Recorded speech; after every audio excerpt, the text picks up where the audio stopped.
people are only prepared to invest in where they live. That was Graham's story. He lived in Melbourne. He wasn't prepared to invest outside Melbourne. And I like to tell you these stories because when you can see what happened in what space of time, I find it an inspiration personally. You can relate to things in your own life. For Graham, it wasn't so much him, it was actually his wife who wasn't prepared to invest outside Melbourne.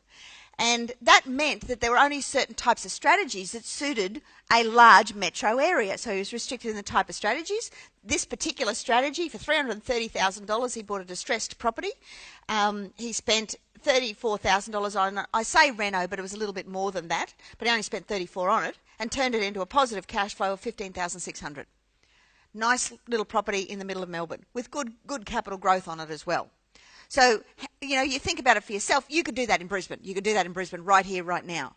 So, with that, how many of those then do you need to replace your income? Start thinking about that, and what that means and equity and that kind of stuff.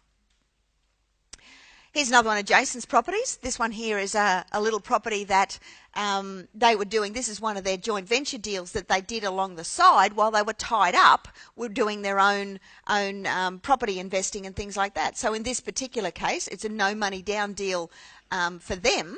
They were doing a joint venture with another student who only met that student at one of my boot camps. So just hanging with like-minded individuals changes your mindset. It changes your parameters. It changes the way you think, and it changes the goals that you actually set for yourself and what is achievable. In this particular case, 12 weeks was a little reno. It was just a reno and an on-sell via the JV. The profit was $80,000 for a 12 weeks work. Now, in this particular case, Amy actually did most of this work. I don't think Jason did too much, but... Oh, you were painting, were you?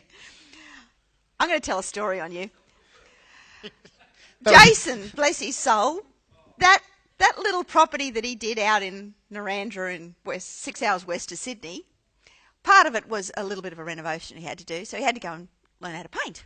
Jason's never done any, physical work like that before.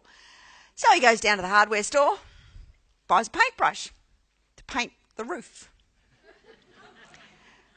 And I don't know whether the hardware store guy was having a lend of him or not, but he sold him a paintbrush that was this wide. I can guarantee you he was taking the lend of you. Jason painted a roof with a paintbrush this wide. But look where he is now. Anyway, when you work out the hourly rate that these pairs spent on this particular property, for the profit that they made, they made $40,000 and the joint venture partner made $40,000. For the profit they made, their hourly rate was $3,000 an hour.